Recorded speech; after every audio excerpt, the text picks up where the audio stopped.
Assalamualaikum warahmatullahi wabarakatuh. Alhamdulillahirabbil alamin.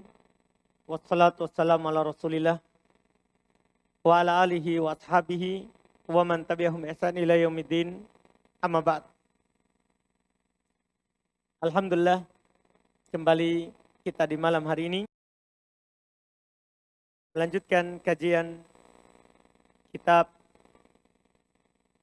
Al-Ghayatu wa Taqrib atau yang dikenal dengan Matan Abi Syuja dalam madhab Syafi'i. Di pertemuan terakhir kita membaca sunnah-sunnah di dalam berwudu.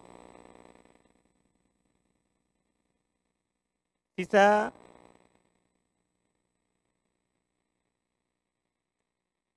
empat permasalahan dalam sunnah berwudu yang disebutkan oleh penulis rahimahullahu ta'ala yang kita belum sebutkan dan belum baca. Di malam hari ini kita lanjut pembahasannya dan kita tambah nanti sedikit dari fasal berikutnya, yaitu beristinja. Kata beliau rahimahullah, setelah beliau menyebutkan mengusap kedua telinga, wa taqlilul lihyah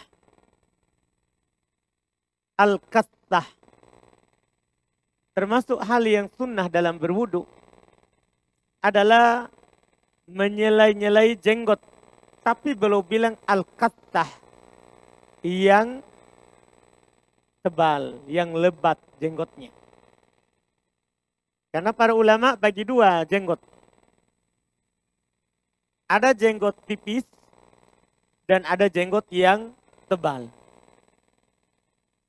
Yang mana kalau jenggotnya tipis, sepakat para ulama harus dicuci. Bagian dalamnya harus kena air. Karena ini yang bagian dalam dari jenggot, ini kan termasuk wajah. Karena wajah itu kita sudah jelaskan dari tempat tumbuhnya rambut orang biasa sampai tulang pipi ini dan dagu. Ini wajah. Nah, bagi jenggot yang tipis, apalagi jenggotnya hanya di bawah dagu begini, itu wajib dia cuci kulit di sini, di bawah bibir bawahnya. Adapun orang yang punya jenggot yang qattah, jenggot yang tebal, maka tidak wajib dia memasukkan air dari dalam kulit jenggotnya. Tapi sunnah bagi dia adalah menyelai-nyelai jenggotnya.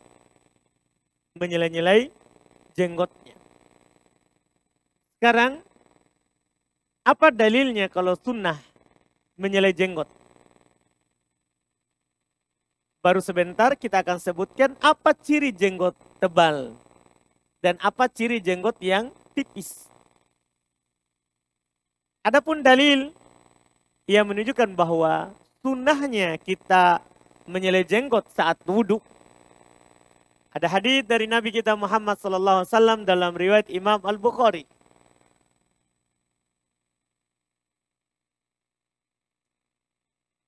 Dan yang lainnya dari para imam diriwayatkan oleh Ibnu Abbas yang radhiyallahu taala anhu, beliau berkata, anna Rasulullah sallallahu alaihi wasallam kana yukhallilu lihyatahu. Adalah Rasulullah sallallahu alaihi wasallam beliau biasa, karena kana ini tufidul istimrar. Kata kana itu memberikan faedah terus, selalu. Adalah Rasulullah sallallahu alaihi wasallam biasa menyela-nyela jenggotnya kalau belum berwudu.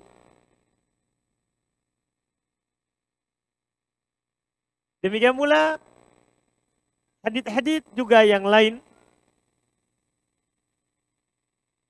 diriwayatkan juga dari Ibnu Abbas, tapi di Imam Ibnu Majah. Dalam hadits yang dikeluarkan oleh Imam Ibnu Majah. Demikian pula dari Ibnu Umar dikeluarkan oleh Imam At-Tabrani.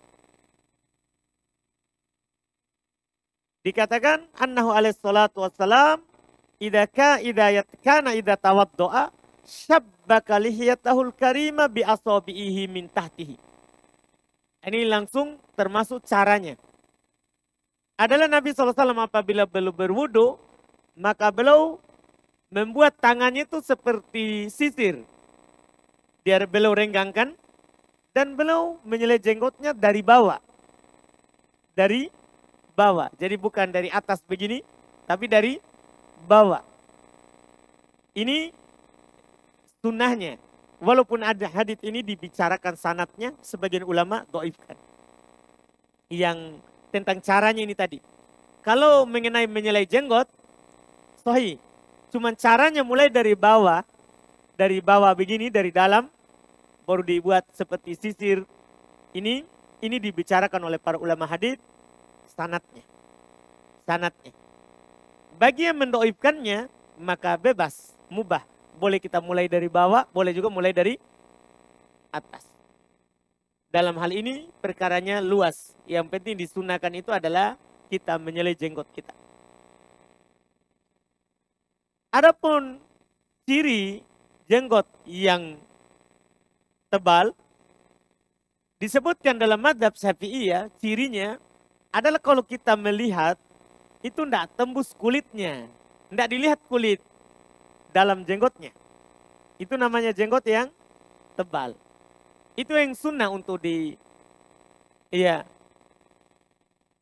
kita untuk menyelainya. Kalau jenggotnya tipis dalam artian, kalau kita lihat maka kita lihat kulit di dalam jenggotnya, maka itu jenggot tipis, itu tidak sunnah. Untuk lakukan seperti jenggot yang tebal. Iya. Dan hal ini kenapa kita kembalikan ke ciri seperti itu? Karena tidak ada dalil dari Nabi SAW. Cuman kita pahami jenggot Nabi itu adalah jenggot yang tebal.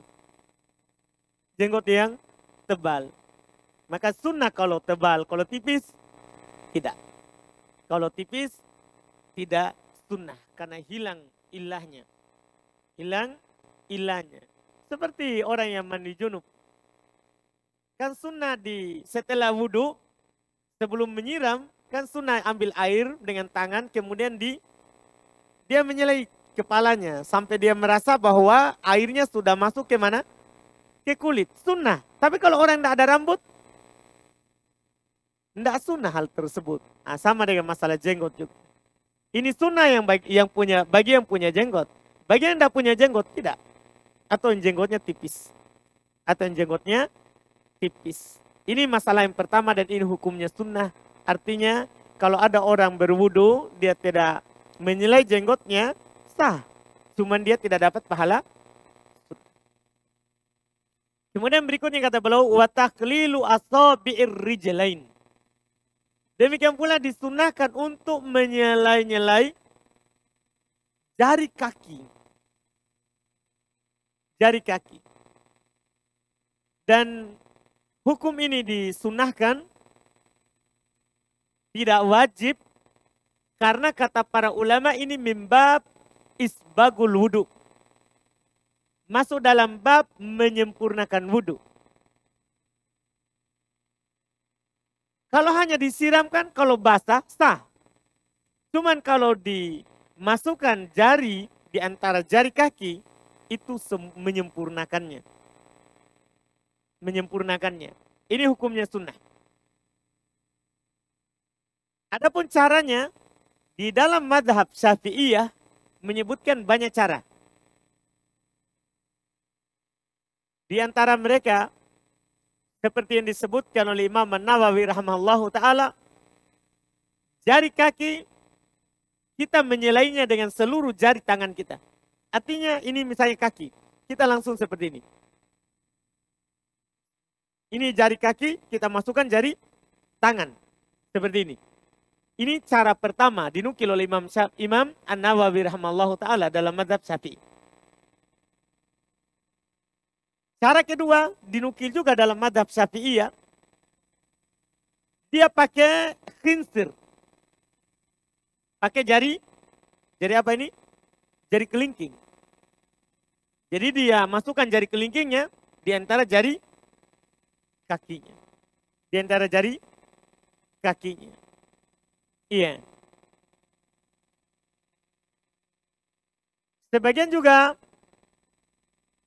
mereka menghikayatkan di hikayat yang lain, cuman mereka fokusnya pakai tangan apa dan mulai dari kaki apa.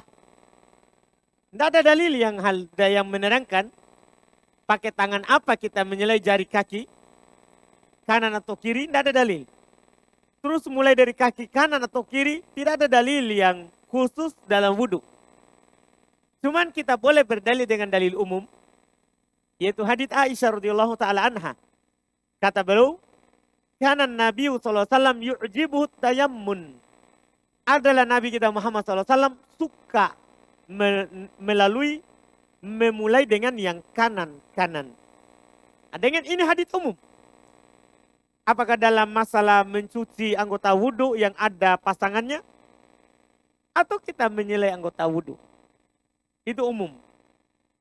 Karena Aisyah radhiyallahu taala anha mengatakan, "Fi tana'ulihi wa tarajjulihi wa tatuhurihi wa fi sya'nihi kulli."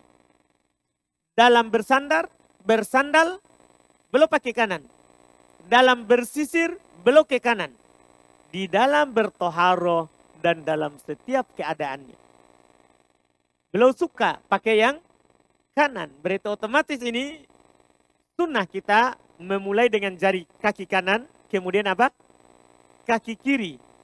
Kaki kiri. Walaupun di sana kadang ada yang aneh disebutkan oleh sebagian orang. Itu katanya itu mulainya itu artinya mulai dari jari kelingking kaki kanan. Berakhir di kelingking kaki kiri. Artinya harus berurut begitu sunnahnya. Enggak, ini semua tidak ada dalilnya. Terserah kita mulai dari ibu jari kanan ke belakang ke kelingking, ibu jari kiri ke kelingking. Enggak ada masalah semuanya. Adapun harus dari kelingking sini baru ujungnya kelingking yang kiri, semuanya tidak ada dalilnya.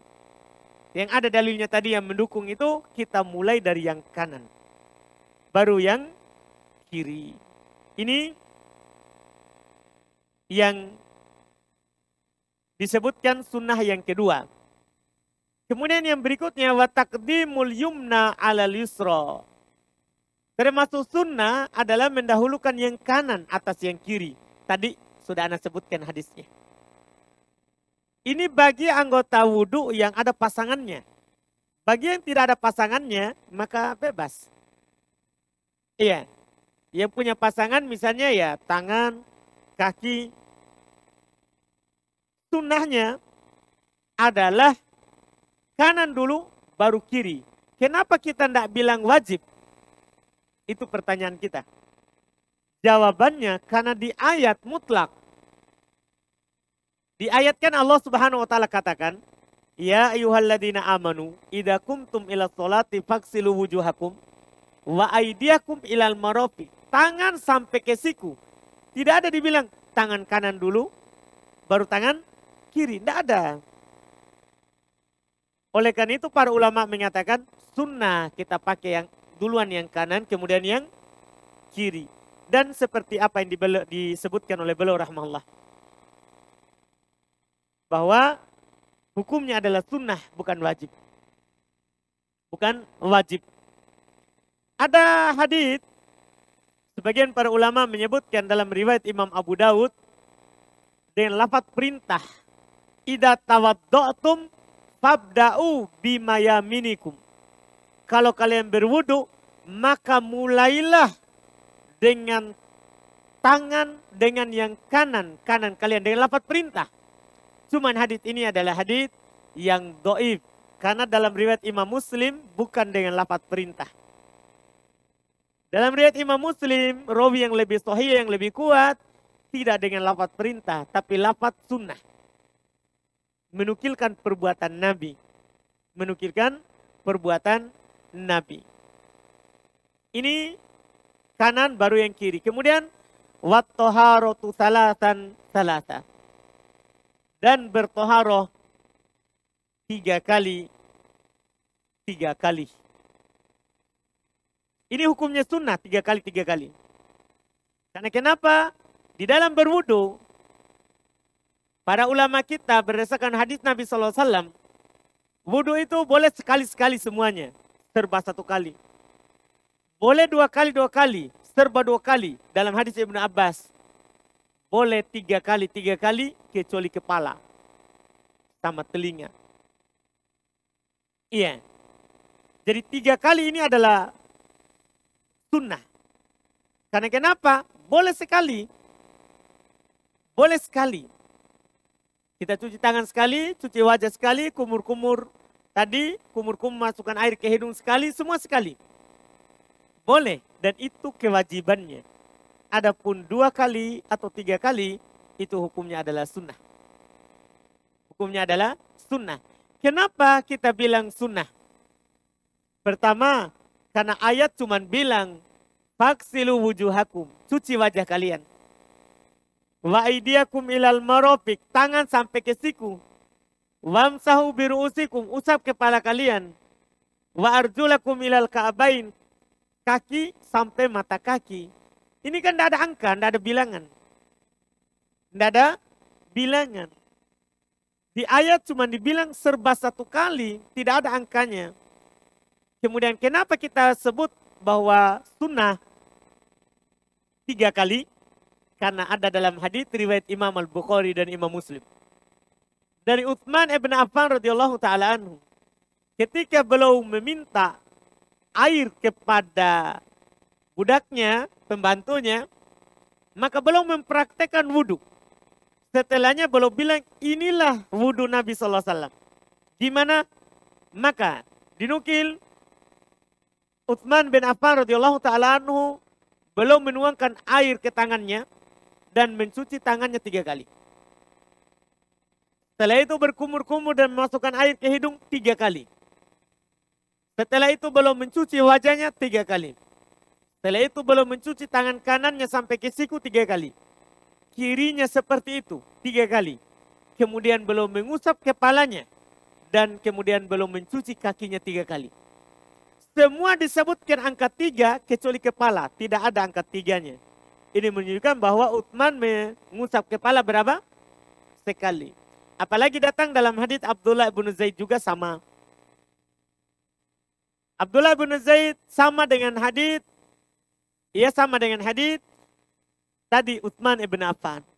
Dia contohkan wudhu Nabi SAW dari awal sampai akhir. Cuman hadits Utsman tidak ada cara mengusap kepala. Hadits Utsman, beliau cuma bilang mengusap kepalanya, tidak ada caranya. Di hadits Abdullah bin Zaid, keunggulannya, keutamaannya, dia sebutkan cara wudhu Nabi SAW sempurna dan beliau praktekkan cara Nabi mengusap kepala. Itu Nabi memulai dengan bagian depan kepalanya, kemudian beliau jalankan ke belakang, kemudian kembali ke depan. Jadi ini beliau praktekkan. Dan beliau katakan marra wahidah, 1 kali. Karena ke belakang dan ke depan ini tidak dianggap 2 kali. Hitungannya apa? 1 kali karena tidak diangkat tangannya. Tidak diangkat tangannya. Ini sunnah dalam berwudu. 3 kali, 3 kali. Kecuali kepala. Kecuali kepala. Ini butuh juga kita tahu. Karena kadang di awam kalau kita wudunya kurang dari 3, kadang mereka merasa itu wudu yang batal. Enggak, itu sunnah. Bahkan sunnah kita 2 kali, 2 kali. Yang salah itu kalau kita enggak lakukan sama sekali. Ya, kita lewati. Itu yang masalah. Itu yang masalah. Bahkan dalam mazhab Syafi'iyah, sunnah 3 kali, 3 kali. Boleh 2 kali, 2 kali. Boleh sekali-sekali. Boleh. Iya. Ini selesai apa yang beliau sebutkan di dalam sunnah wudhu. Di buku-buku madhab, ini untuk faedah tambahan saja. Kadang disebutkan tambahan-tambahan sunnah di dalam berwudhu. Misalnya ada di antara mereka yang menyebutkan mengusap kepala, mengusap leher ketika berwudu. Jadi sudah selesai semua, dia usap lagi lehernya. Ada yang menyebutkan seperti itu. Mereka berdalil dengan hadis dari Nabi Shallallahu Alaihi Wasallam yang mana dikatakan masur rokbati aman minal gil, mengusap leher saat berwudu itu akan aman dari kehausan di hari kiamat. Cuman kata Imam Nawawi rahimallahu taala, al haditsu maudhu, dalam syarah Al-Muhadzab, hadits ini palsu. Ini yang mengatakannya adalah madhab Syafi'iyah. Sebagian orang Syafi'iyah kita melihat dia usap kepala, dia usap lehernya, dia usap lehernya. Ada haditsnya, tapi kata Imam Nawawi, wal haditsu maudhu, haditsnya palsu. Haditsnya palsu. Ini tidak dilakukan. Ini tidak dilakukan. Iya. Demikian pula ada di sana orang, dia setiap berwudu ada bacaannya. Kalau cuci wajah ada bacaannya. Cuci tangan ada bacaannya. Usap kepala ada bacaannya. Cuci kaki ada bacaannya. Ada dalil yang mereka pakai hal tersebut. Ya, doa-doa yang diusap setiap ini, tapi juga itu dalil palsu. Disebutkan oleh para ulama, tapi di Rijalul Majruhin. Di buku-buku yang buku-buku yang dikumpulkan hadisnya, tapi hadis yang palsu. Jadi dia dikumpulkan dalam hadis palsu, bukan di hadis-hadis yang kuat untuk diamalkan. Dan yang benarnya, kalau doa dalam wudhu itu, hanya yang paling sahihnya adalah dalam riwayat Imam Muslim dari Umar ibn Khattab radhiyallahu taala anhu, setelah selesai kita berwudu, kita baca asyhadu an la ilaha illallah wahdahu la syarikalah wa asyhadu anna Muhammadan abduhu wa rasuluh. Ini yang paling sahih dalam riwayat Imam Muslim dari Umar ibn Khattab. Kalau kita baca ini, maka akan dibukakan untuk kita 8 dari pintu surga, masuk dimanapun kita inginkan. Ada tambahan di luar daripada riwayat Imam Muslim, yaitu Allahumma ja'alni minat tawwabin wa ja'alni minal mutatahhirin. Itu ada tambahannya, hanya saja tambahan ini dalam riwayat Imam At-Tirmidzi rahimahullahu ta'ala disebutkan oleh ulama hadis, bahkan Imam Tirmidzi sendiri. Ini hati-hati, karena sebagian orang menyebutkan riwayat ini hanya dia bilang riwayat Imam At-Tirmidzi. Tidak dia sertakan komentarnya Imam Tirmidzi ketika bawakan hadis itu. Imam At-Tirmidzi rahimahullah ketika menyebutkan hadis yang ada tambahan itu tadi, beliau bilang, wahadal haditsu fi isnadihi ittirab wala yasihu anin nabi sallallahu alaihi wasallam fi hadal bab kabir syai'. Hadis ini sanadnya goncang, tidak sah dari Nabi Sallallahu Alaihi Wasallam. Ini kita namanya jujur dalam penukilan. Karena para ulama hadis selain Imam Bukhari dan Imam Muslim, karena kalau Imam Bukhari dan Imam Muslim itu mereka memang persyaratkan yang masuk dalam kitabnya sahih. Sementara di luar itu tidak mempersyaratkan. Makanya tidak heran kita ketika mereka membawakan hadis dia komentari. Kalau ada masalahnya. Kalau tidak ada masalahnya, mereka diam. Hanya meriwayatkan hadisnya. Iya, ini komentar Imam Tirmidzi. Jadi yang sahih dalam doa wudu hanya asyhadu an la ilaha illallah wahdahu la syarikalah wa asyhadu anna Muhammadan abduhu wa rasuluh. Adapun tambahan Allahumma ja'alni minat tawwabin wa ja'alni minal mutatahhirin, ini tambahan dhaif. Didoibkan oleh Imam Tirmidzi, didoibkan juga oleh Al-Imam Asy-Syaikh Al-Albani rahimahullahu ta'ala. Selesai masalah wudhu. Kemudian setelah itu belum masuk di pembahasan al-istinja. Kita masuk sedikit dulu dalam masalah ini. Kata beliau rahimahullahu ta'ala faslun, pasal wal istinja wajibun minal bauli wal ghaid. Istinja itu wajib dari air kecil dan air besar. Istinja artinya berbersih setelah buang air kecil atau air besar itu wajib. Itu adalah wajib. Belum sebutkan dari baul dan goit, dari air besar dan air kecil, kata para ulama mengeluarkan kentut. Kentut, apakah dia berbunyi ataupun tidak berbunyi, itu tidak disunahkan untuk cuci setelahnya. Tidak disunahkan untuk cuci. Ini yang dicuci ini hanya buang air kecil atau air besar. Iya. Adapun kentut tidak. Bahkan siapa yang mencuci kentutnya, ketika dia kentut cuci, itu dalam madhab Syafi'iyah dianggap bid'ah. Dalam madhab Syafi'iyah, habis kentut cuci, cebok, itu bid'ah. Kata Imam Nawawi rahimahullahu ta'ala, amma qauluhu bid'ah fasahih. Adapun kalau ada orang yang mengatakan bid'ah mencuci setelah buang air kentut, maka sungguh itu benar. Sungguh itu benar. Iya. Bahkan Al-Imam Al-Jurjani rahimahullahu ta'ala berkata, innahu makruh. Hal itu dibenci. Hal itu dibenci. Ini pembahasan dari ulama kita. Iya. Kemudian wal afdal ayyastajmiru bil ahjar. Tsumma yutbi'aha bil ma. Yang paling utama itu kalau kita beristinja dengan batu, kemudian setelahnya air.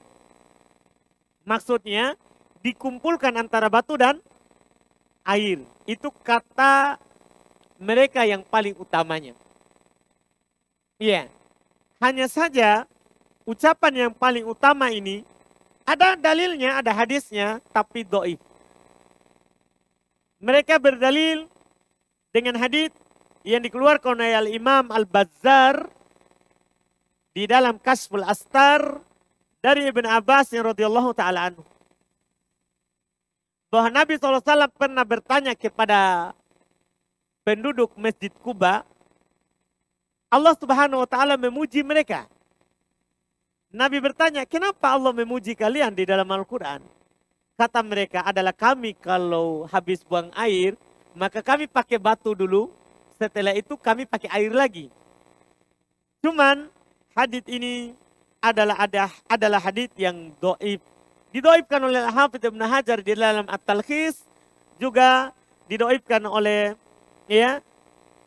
Al-Bazzar sendiri yang menyebutkan hadisnya. Hadisnya doib.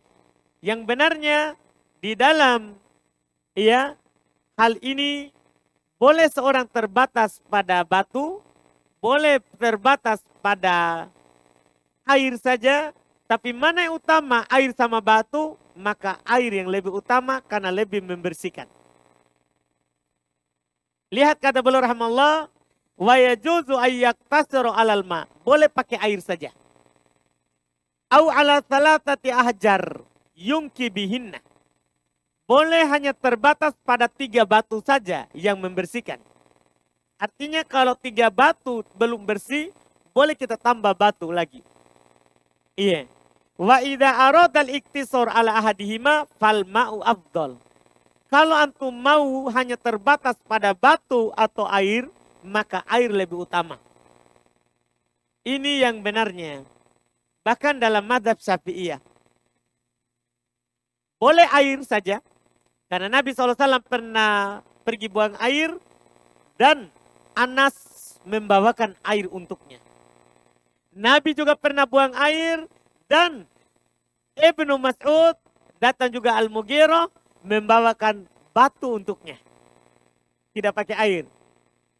Tapi mana yang utama, air atau batu? Maka air lebih utama. Tidak ada dalil yang mengkhususkannya. Hanya saja para ulama mengatakan kan dia lebih membersihkan. Karena dia adalah lebih membersihkan.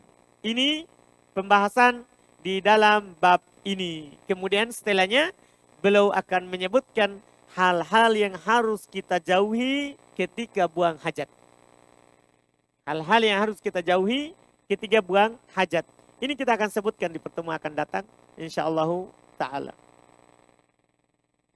Kalau ada pertanyaan silakan.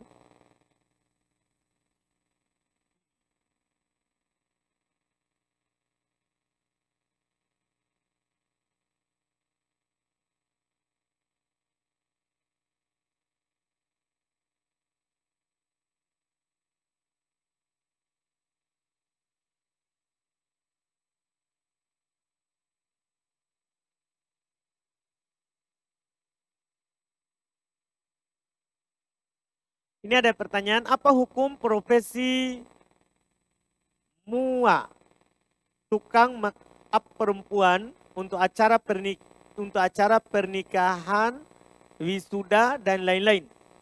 Kalau wisuda tidak boleh, karena otomatis dia akan di depan umum laki-laki dan perempuan. Tidak boleh. Kalau di pernikahan dilihat, kalau pernikahan terpisah tidak ada masalah. Kalau pernikahannya terpisah, tamu laki-laki sama tamu perempuan, tidak apa-apa. Boleh. Karena boleh perempuan yang sedang menikah itu berhias. Iya. Di hadapan para perempuan. Adapun kalau pengantinnya, acara pengantinnya untuk campur tamu laki-laki dan perempuan, tidak boleh kita menghiasnya. Karena akan masuk dalam ta'awun alal ithmi wal udwan. Ta'awun atas dosa dan maksiat. Itu tidak dibolehkan.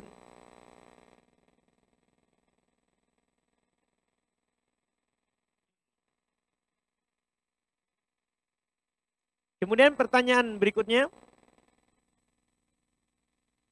Bagaimana sikap kita saat imam di kompleks kami? Bacaan Al-Fatihahnya tidak sempurna. Dalam artian sudah mengubah makna bacaan. Atau cara penyebutannya salah. Sedangkan masjid di luar kompleks jauh. Apakah kita tetap bermakmum di belakangnya atau kita sholat sendiri di rumah? Tetap kita bermakmum di belakang. Tetap kita bermakmum di belakangnya.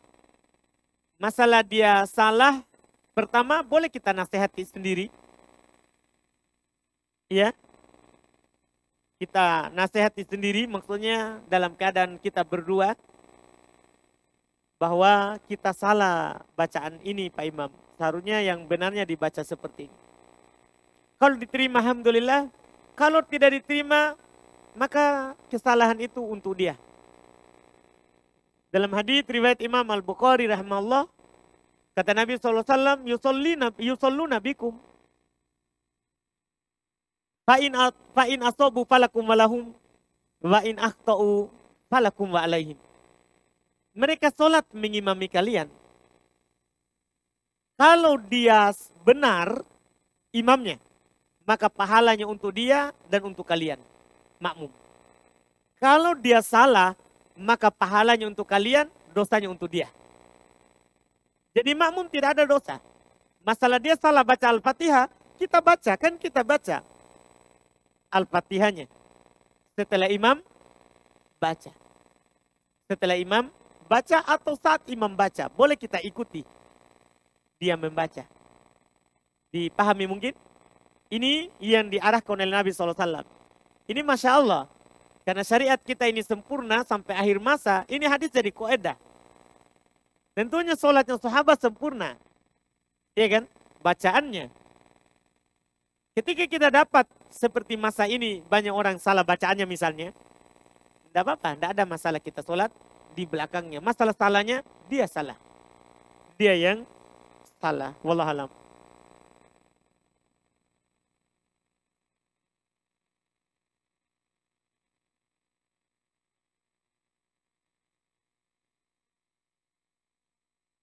Kemudian pertanyaan berikutnya, apakah malaikat juga hadir pada majelis bid'ah? Misalnya ceramah maulid atau ceramah tahlilan. Sebagaimana dalam hadis Rasulullah, tidaklah suatu kaum duduk berzikir melainkan mereka dikelilingi oleh malaikat. Iya. Apakah itu masuk? Iya. Dalam hadis itu orang yang melakukan bid'ah? Iya. Tentunya tidak. Apa dalilnya? Ini dalil terlalu umum yang disebutkan. Bukti dia tidak masuk. Pertama sekali ketika terjadi bid'ah zikir bersama, itu di masanya Abdullah bin Mas'ud di Basra. Dijumpai oleh Abu Sa'id Al-Khudri di masjid. Orang-orang memimpin zikir berjamaah. Satu orang bilang kabbiru mi'ah. Takbirlah 100. Yang lain bilang Allahu Akbar, Allahu Akbar, Allahu Akbar, Allahu Akbar. Sampai selesai. Maka Abu Sa'id Al-Khudri tidak langsung mengingkari. Beliau pergi dulu ke Abdullah bin Mas'ud. Dia tunggu di depan rumahnya. Saya melihat ada kejadian di masjid. Yang tentunya mereka tidak lihat. Di zaman Nabi kita Muhammad sallallahu alaihi wasallam. Tetapi Ibu Abu Sa'id tidak langsung mengingkarinya. Langsung sama-sama ke masjid. Ibnu Umar, Ibnu Mas'ud radhiyallahu ta'ala anhu marah besar. Ini piring Rasulullah SAW belum pecah. Baju Rasulullah SAW belumlah usang. Cepat sekali kalian berubah. Jawabannya apa? Manuridu ilal khair. Kami lakukan ini, tidak ada yang kami inginkan kecuali kebaikan. Ya namanya orang berzikir. Coba antum tanya orang yang melakukan tahlilan, maulid, semuanya dia mau baik. Bahkan kadang mereka bilang daripada main domi. Ya kan karena ada orang menikah, ada orang meninggal, mereka kadang main domi di luar. Jadi mereka bilang daripada main domi lebih baik kita tahlilan. Oh iya juga ya, itu kan baik. Tapi lihat jawaban Ibnu Mas'ud. Ini jawaban jadi koedah. Kata beliau, kam mim muridin lil khair lam yusibhu. Betapa banyak orang yang inginkan kebaikan tapi dia tidak dapat. Tidak dapat kebaikan yang dijanjikan. Kenapa? Syarat di dalam beramal itu 2. Zikir akan mendapatkan keutamaan. Majelis akan mendapatkan keutamaan. 2. Pertama ikhlas, ada niat baik. Yang kedua, mengikuti Rasul. Mengikuti Rasul. Dan mengenai hadis yang disebutkan ini sebenarnya, coba kita baca awal hadisnya. Kita akan paham ini masuk atau tidak. Ini kan potongannya ini. Ini potongannya. Tidaklah suatu kaum duduk berzikir melainkan mereka dikelilingi oleh malaikat. Terlalu pendek dipotong. Karena ini hadisnya, hadis Abu Hurairah riwayat Imam Muslim. Kata Nabi SAW, majtama'a qaumun di baitim min buyutillah. Itu tadi ada itu. Tapi setelahnya, yatsuluna kitaballahi wa yatadarasunahu bainahum illa nazalat alaihimus sakinah. Jadi banyak yang dipotong di tengahnya. Tidaklah sekelompok orang berkumpul dalam rumah dari rumah Allah. Mereka membaca kitabullah dan saling mengajarkan dan belajar di antara mereka. Kecuali akan turun kepada mereka sakinah.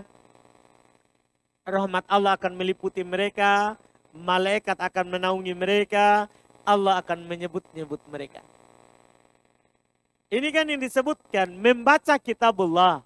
Dan mempelajarinya, bukan hanya sekadar membaca, mempelajarinya. Itu baru dapat keutamaan. Wallahu alam.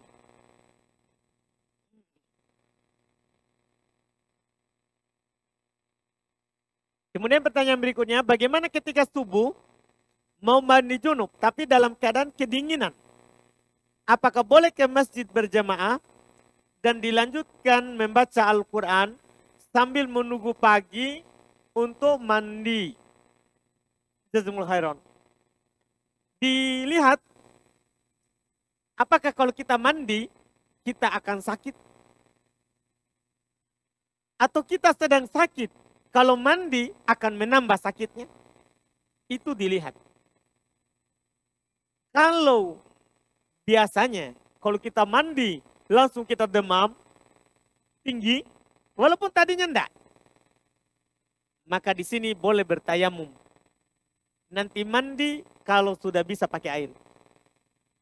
Atau saat kita sakit, tapi junub qadarullah. Ketika kita mandi, dokter bilang kamu akan tambah sakit, itu harus dokter ya. Masalahnya kita mau meninggalkan yang wajib ini.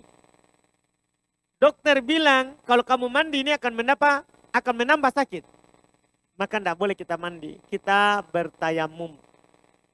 Karena kita tidak boleh membahayakan diri kita sendiri.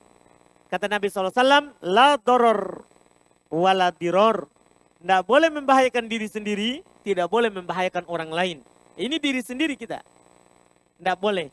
Maka kita bertayamum. Itu kalau ada. Tapi kalau tidak ada doror, kita mandi cuman dingin saja. Kita mandi tidak sakit. Atau kita sedang sakit, kita mandi malah tambah sembuh. Dokter tidak larang kita sentuh air. Maka ini wajib kita mandi. Karena kewajiban asal adalah apa? Mandi, bukan bertayamum. Jadi dilihat keadaan kita di sini bagaimana.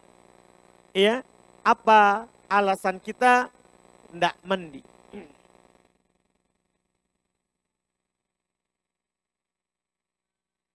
Kemudian berikutnya, apabila kita tertinggal 1 rakaat, apakah kita membaca tasyahud akhir? Iya.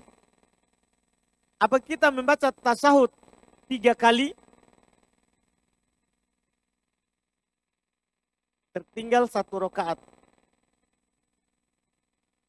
Berarti dia masuk rakaat kedua ya. Imam tasyahud 1.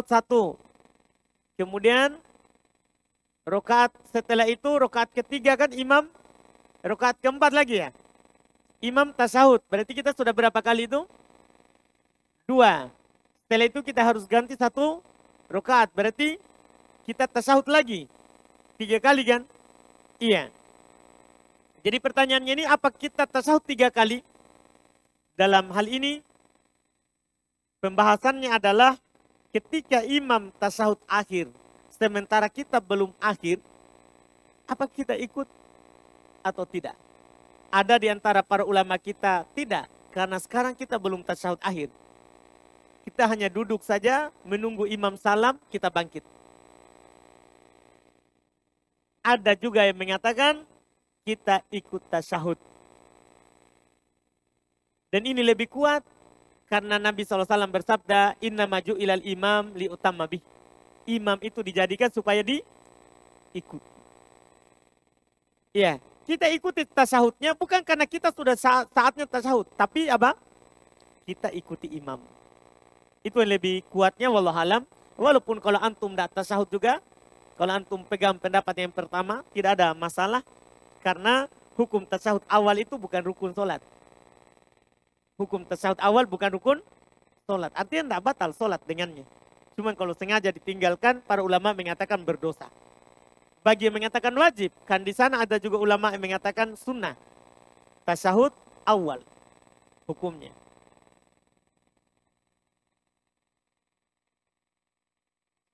Apa hukum memakan makanan acara ulang tahun? Apabila ada memberi makanan dari orang yang ulang tahun, apakah boleh dimakan? Kalau tidak boleh, apakah kita boleh memberikan kepada orang lain yang selalu memakan makanan acara bid'ah? Kita tidak boleh memakannya. Kita tidak boleh memakannya dari acara ulang tahun. Iya. Tapi apakah boleh kita memberikan kepada orang lain? Tidak boleh. Karena kalau haram untuk kita, haram juga untuk orang lain. Karena ini makanannya yang haram. Makanannya yang haram. Iya. Kita katakan tidak boleh berdalil dengan athar, dengan hadis dari Aisyah radhiyallahu taala anha dari Abu Bakar. Belum pernah dikasih makanan dan belum makan. Setelah itu dikatakan itu hasil perayaan jahiliyah. Maka belum memuntahkannya kembali. Apa yang dilakukan oleh Abu Bakar ini menunjukkan bahwa haram dimakan. Haram dimakan. Dan kalau haram untuk kita, haram juga untuk orang lain. Haram juga untuk orang lain makanan tersebut, wallahualam.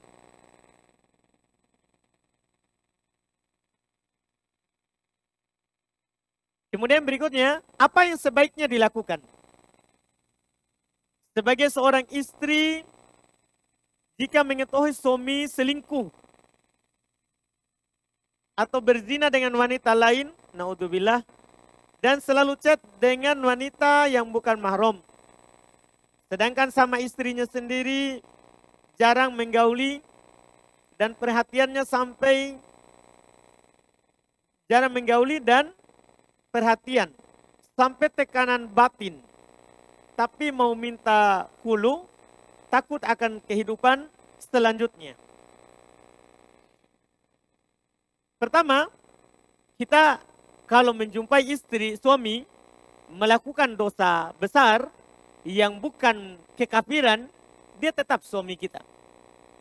Tapi kalau dia melakukan dosa yang mengkafirkan, misalnya dia tinggalkan sholat dengan sengaja, maka itu bukan suami kita, otomatis langsung cerai. Iya. Karena tidak boleh menikahi orang kafir.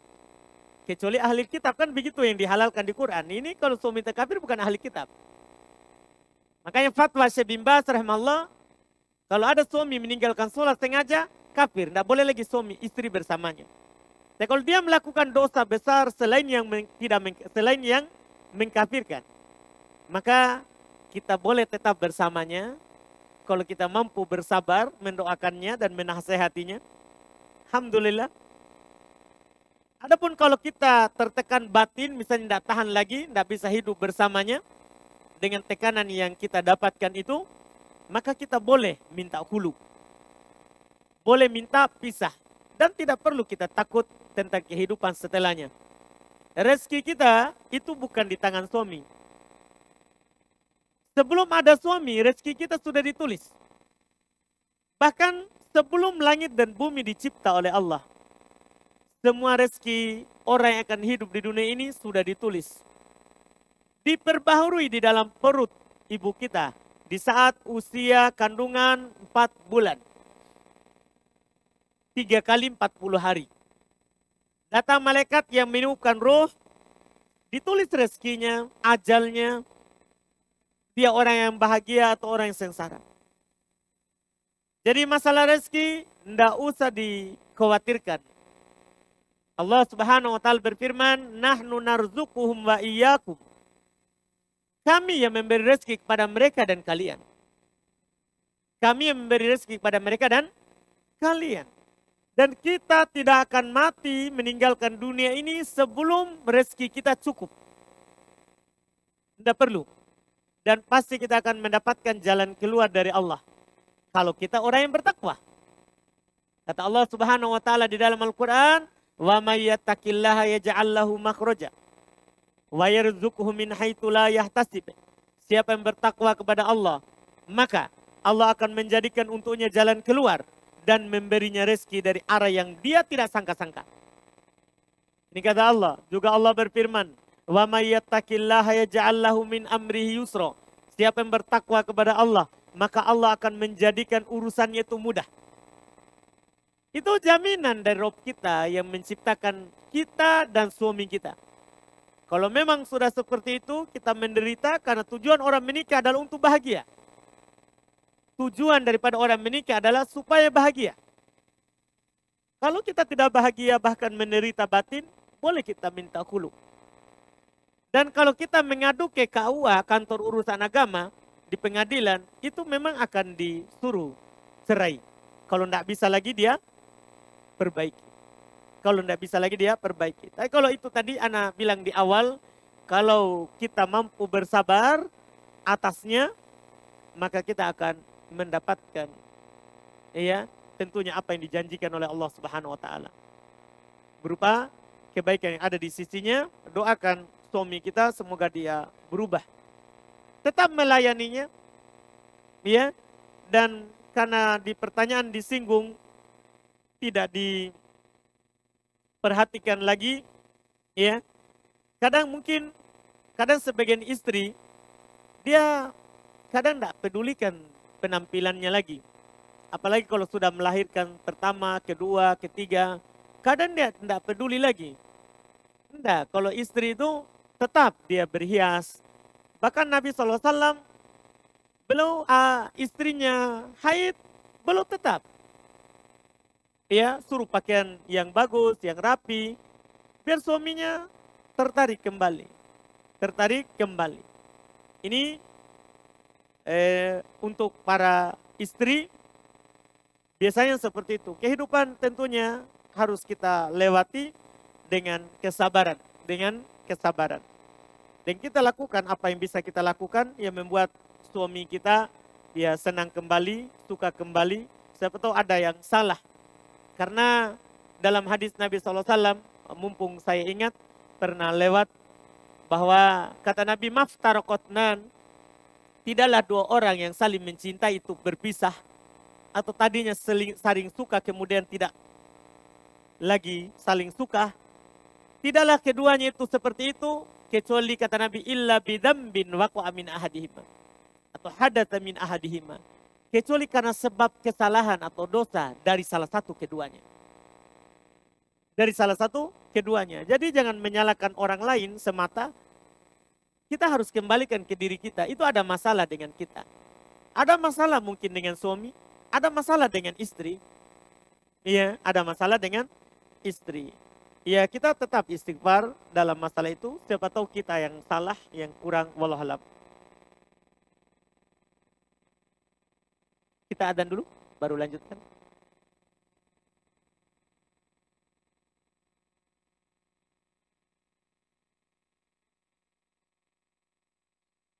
Mau bertanya langsung silakan, boleh, silakan Pak.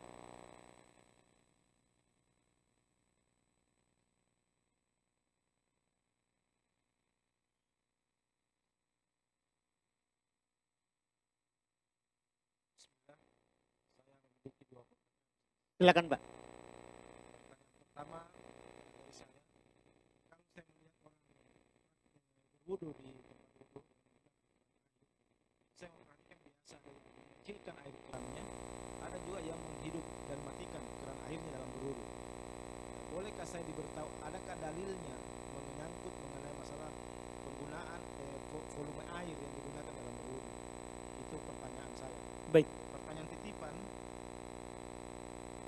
apabila suami mampu memenuhi semua kebutuhan rumah tangga dan kebutuhan pribadi istri, masih bolehkah istri berjualan online? Terima kasih. Baik, Masya Allah. Untuk pertanyaan yang pertama, ada kasus belum lihat kejadian. Kadang orang berwudu ada yang buka kerannya tidak pernah ditutup sampai selesai wudu. Ada juga yang buka tutup keran air ketika berwudu. Pertanyaannya apakah ada ukuran volume air ya di dalam berwudu?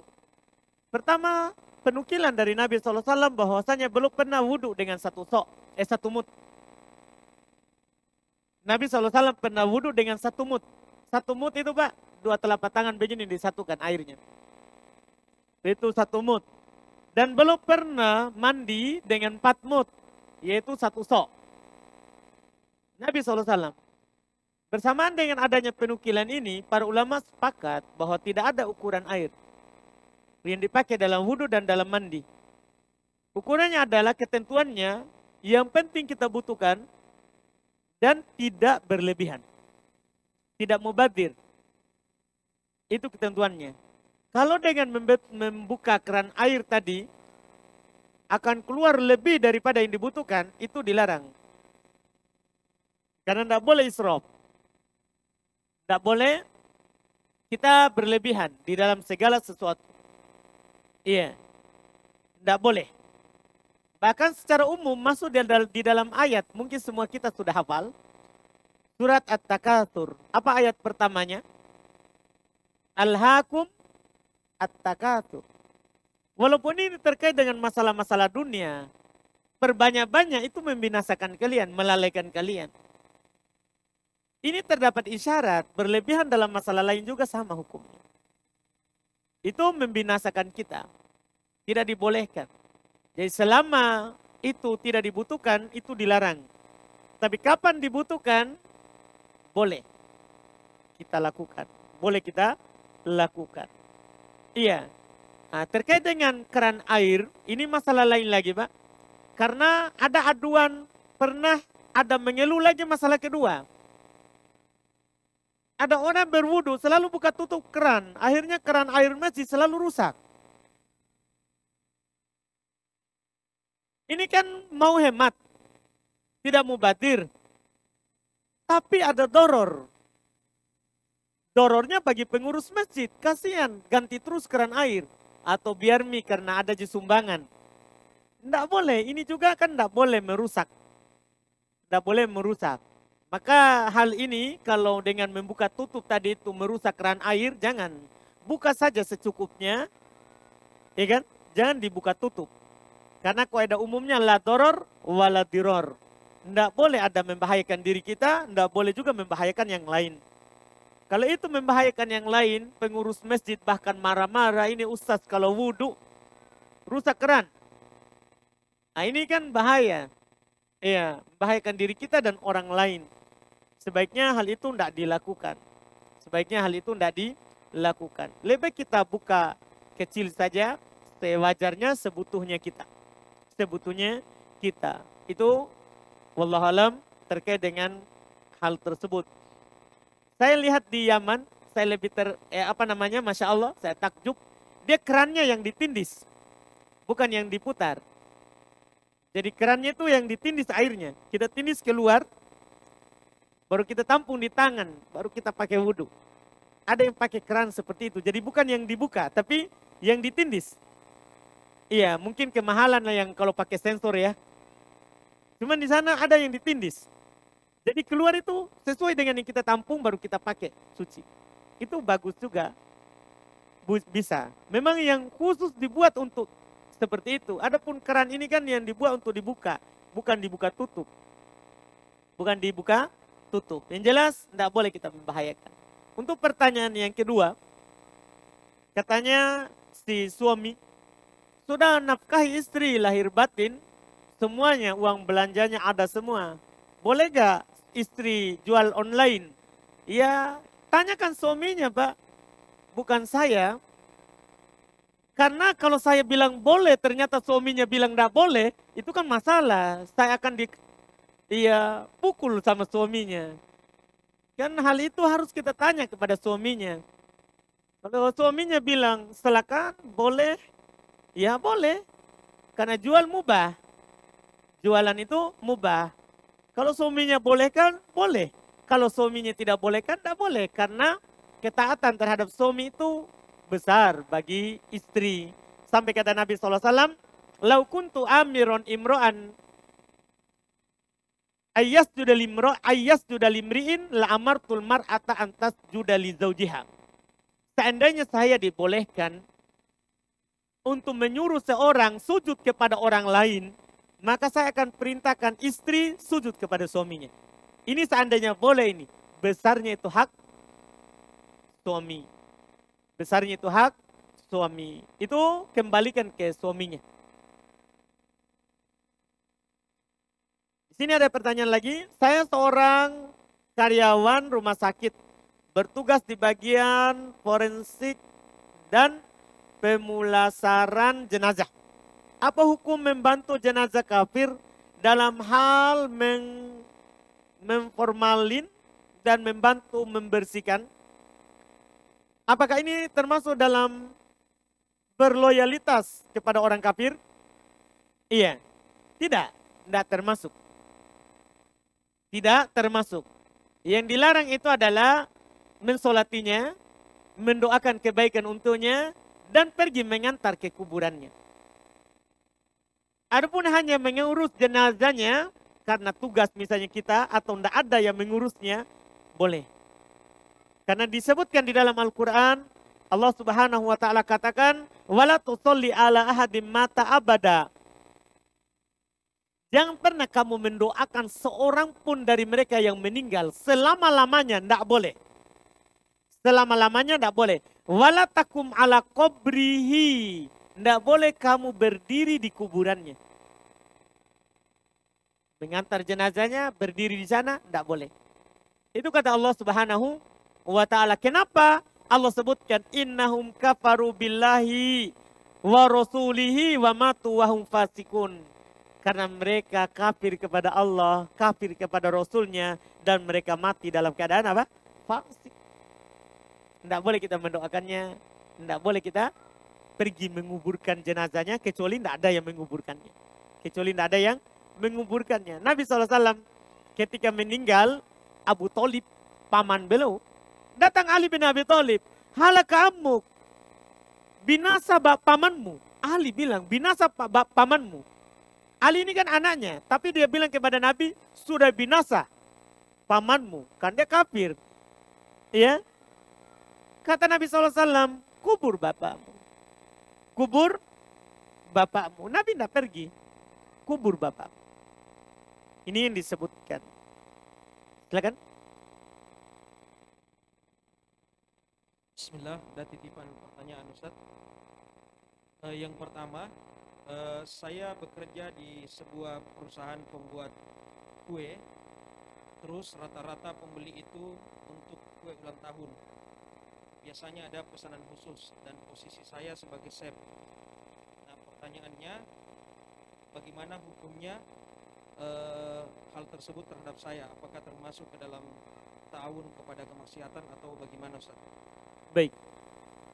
Untuk yang itu dulu yang pertama. Pertama, kita kalau bisa cari kerjaan lain di tempat lain, itu lebih aman. Dan kalau kita tinggalkan itu karena Allah, pasti Allah akan berikan yang terbaik. Karena dalilnya kata Nabi SAW, man taraka syai'an lillah awwadahullahu khairun minhu. Siapa yang meninggalkan sesuatu karena Allah, maka Allah akan menggantikan yang lebih baik darinya. Itu dulu yang pertama kita lakukan. Kita tinggalkan dan cari yang lain. Yang kedua, misalnya kita belum bisa tinggalkan karena kita belum dapat kerja yang lain, ya, atau sulit bagi kita, hanya kerjaan itu yang bisa kita lakukan di tempat itu. Kalau kita bisa menghindar, ya, dulu kalau pas saat kue ulang tahun, misalnya kalau kue yang lain kita buat, kalau kue ulang tahun kita tidak buat, orang lain yang buat, alhamdulillah itu lebih aman. Kalau memang tidak bisa sama sekali, maka ya cukup hati yang mengingkari. Hati yang mengingkari. Itu wallahualam, walaupun langkah pertama itu bagus kita lakukan. Wallahualam. Silakan.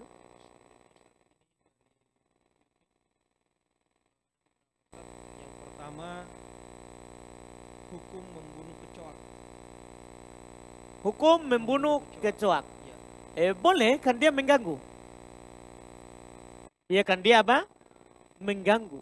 Iya kan? Boleh. Apalagi dia akan merusak makanan, akan bau, ya. Belum lagi kotorannya di mana-mana, warnanya akan merusak, maka boleh membunuhnya. Boleh membunuhnya. Wallahualam. Kemudian yang ketiga Ustaz, apa hukum menulis Al-Quran dalam huruf Latin dengan maksud agar anak mudah untuk menghafal. Kemudian apabila telah dihafal, tulisan tersebut dibuang di tempat sampah. Iya, pertama, sepakat para ulama Al-Quran tidak boleh dilatinkan. Jadi kalau mau anak tak mudah menghafal, tidak perlu kita tulis. Kita ajarkan dia Quran. Dan itu lebih mudah. Bahkan lebih mudah itu huruf Quran daripada huruf Latin. Karena huruf Latin tidak ada jaminan kemudahan. Sementara Quran sudah ada jaminan kemudahan. Walaqad yassarnal Qur'ana lidzikri fahal mim mudzakir.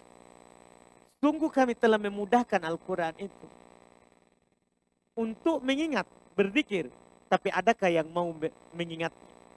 Di Quran mudah semuanya. Huruf, kalimat, maknanya semuanya mudah. Kan itu adalah kalamullah untuk ditadaburi. Jadi insya Allah anak itu bisa membaca Quran. Karena dia bisa membaca Latin. Makanya itu tadi tidak boleh kita latinkan. Jalan keluarnya adalah kalau memang dia belum bisa baca Quran, kita yang bacakan. Suruh ikuti. Karena tidak boleh kita masuk dalam pelanggaran. Karena Al-Quran Allah Subhanahu wa taala turunkan dengan bahasa Arab. Tidak boleh kita ubah bahasanya. Tidak boleh kita ubah bahasanya. Ini yang pertama, tidak boleh. Wallahualam. Selanjutnya Ustaz, bagaimana hukumnya bila wudhu lebih dari 3 kali karena belum yakin semua bagiannya terkena air? Apakah benar membatalkan wudhu? Hal tersebut kata Nabi SAW ketika beliau katakan wudhu itu 3 kali. Kata beliau, man ta'adda faqad asa'a wa dholama faqad asa wa dholama. Ya, siapa yang melampaui batas itu maka dia telah bermaksiat dan telah zalim. Telah zalim. Artinya dia berdosa dengan hal tersebut. Apakah membatalkan wudhunya? Tidak.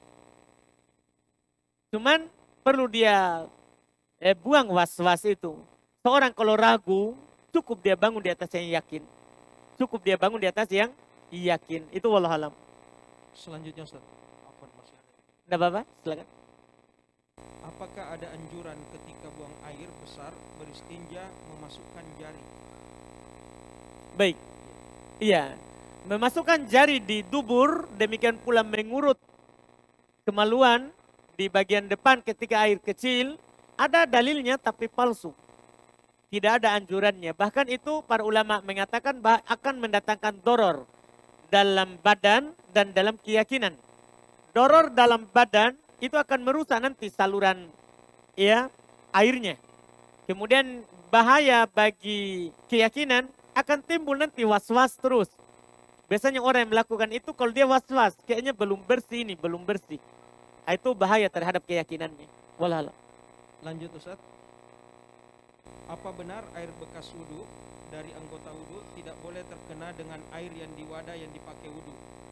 Karena saya pernah mendengar dengan istilah air musta'mal tidak boleh dipakai berwudhu.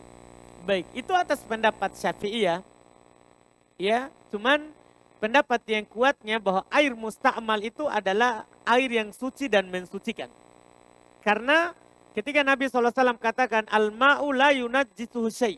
Air itu tidak ada sesuatu apapun yang menajisinya. Kecuali berubah rasa, warna, dan bau. Kalau air tadi itu masuk, dia wudhu, kemudian air wudhunya masuk ke ember atau ke timba. Berubah rasa, warna, dan baunya, baru berubah. Kalau tidak, maka tidak. Karena yang benarnya air mustakmal masih boleh dipakai. Wallahualam. Selanjutnya Ustaz, bagaimana hukumnya membaca Al-Quran tapi masih banyak kesalahan pembacaan dari huruf atau tajwidnya? Apakah kita berdosa karena salah baca dan salah arti? Kalau kita orang yang belajar, kalau kita belajar, tapi masih salah dalam baca Quran, lagi proses belajar. Kita berusaha untuk membaca yang benar, tapi karena lisannya sudah terbentuk lidah kampung atau ngaji kampung, sehingga tetap salah, tidak berdosa, bahkan dapat pahala. Bahkan dapat pahala. Kata Nabi SAW dalam hadis, man qara al-Quran wa huwa mahir, siapa yang membaca Quran dalam keadaan dia mahir, lancar, fahuwa ma'al kiramil bararah, maka dia bersama makhluk-makhluk Allah yang mulia. Lagi baik, disebutkan bersama para malaikat. Tapi waman qara'ahu wa huwa yatata'ta, siapa yang membacanya dalam keadaan dia tersendak-sendak bacaannya atau sulit membacanya, falahu ajron, maka baginya 2 pahala. Jadi tidak dosa. Baginya 2 pahala. Pahala karena dia berjuang, pahala karena dia membaca. Itu wallahualam, tidak ada dosanya. Kecuali dia lalai, dia sengaja malas belajar, pasrah dengan apa yang dia baca, itu berdosa. Wallahualam. Yang terakhir Ustaz, apa hukum diimami oleh seorang yang suka merokok? Baik, merokok itu ya dosa besar karena rokok itu haram berdasarkan kesepakatan al-ulama wal atibba. Rokok itu adalah haram berdasarkan kesepakatan para ulama dan ahli kesehatan. Merokok. Kenapa haram? Itu sudah sesuai itu apa yang mereka katakan. Karena memang dalil-dalil Quran dan hadis mengharuskan seperti itu. Mengharuskan seperti itu. Tapi sekarang ada orang merokok, apa hukumnya? Orang merokok dia pelaku dosa. Belum kafir. Imam bermakmum di belakangnya, sah sholatnya. Dosa karena dia merokok, dianya. Adapun dia menjadi imam, kita sholatnya sah. Kita sholatnya sah. Kemudian berikutnya ini masih ada sedikit. Bagaimana hukum barang yang ada di toko, difoto baru diposting dengan maksud dijual dan diizinkan oleh karyawannya, bukan pemiliknya. Kalau karyawannya diizinkan juga oleh pemiliknya, boleh, tidak apa-apa.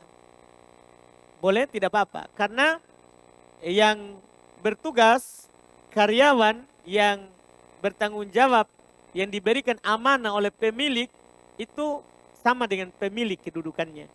Sama dengan pemilik kedudukannya, wallahualam.